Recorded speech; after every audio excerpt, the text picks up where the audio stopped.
So students listen, today's topic is Prashna Nirmanam. Frame WH question in Sanskrit. Frame WH question in Sanskrit. तो प्रश्न निर्माण करते समय हमको क्या क्या जानना है। एक तो किम का टेबल यूजफुल है।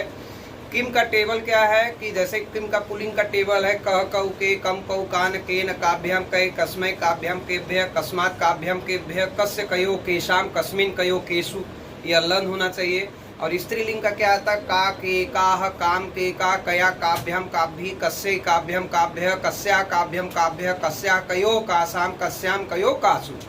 और न्यूटर जेंडर नपुंसक लिंग है किम के कानी केन काभ्याम कै कस्मै काभ्याम केभ्य कस्मात् काभ्याम केभ्य कस्य कयो केशाम कस्मिन कयो केशु।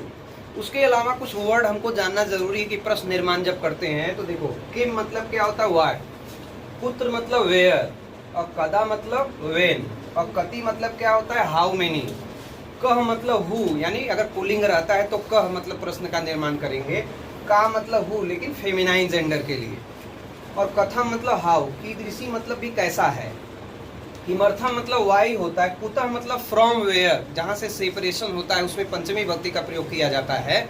तो आप एग्जाम्पल देखो जरा कि कैसे उसको हम लोग प्रश्न निर्माण कर सकते हैं। राम पत्रम लिखती, राम पत्र लिखता है, तो हम क्या प्रश्न कर सकते हैं कि राम क्या लिखता है। अंडरलाइन वर्ड आंसर, जैसे फ्रेम WH टाइप क्वेश्चन है इंग्लिश में आता है ना, तो राम राइट्स अ लेटर, अगर लेटर को अंडरलाइन कर दिया गया तो हम क्या लिखते हैं what does Ram right, what does Ram right, underline word should be in the answer. वैसे ही संस्कृत में भी है कि रामा पत्रम लिखत, तो लिखेंगे रामा किम लिखती, क्वेश्चन मार्क इज कंपलसरी।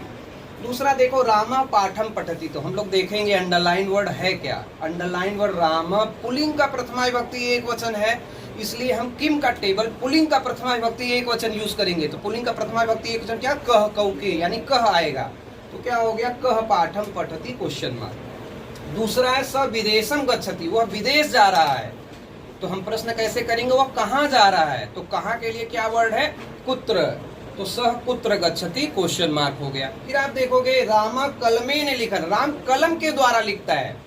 जब किसी के द्वारा कोई काम किया जाता है तो कलमेन क्या तृतीया भक्ति एक वचन है, तो हम क्या लिखेंगे तृतीया भक्ति किम का टेबल, क्योंकि कलम नपुंसक लिंग है तो केन आ जाएगा, राम कलमेन लिखती। फिर देखोगे श्री गणेशाय नमः, तो श्री गणेशाय जो अंडरलाइन वर्ड है उसकी विभक्ति पहचानो। श्री गणेश पुल्लिंग है, चतुर्थी भक्ति एक वचन है, तो हम क्या लिखेंगे किम का टेबल पुल्लिंग का चतुर्थी भक्ति एक वचन क्या हो जाएगा कस्मै, तो हम लिखेंगे क्या कस्मै नमः, कस्मै नमः। तो याद रखो जो अंडरलाइन वर्ड का विभक्ति पहचानना पड़ेगा, वैसा ही किम का टेबल यूज करना है।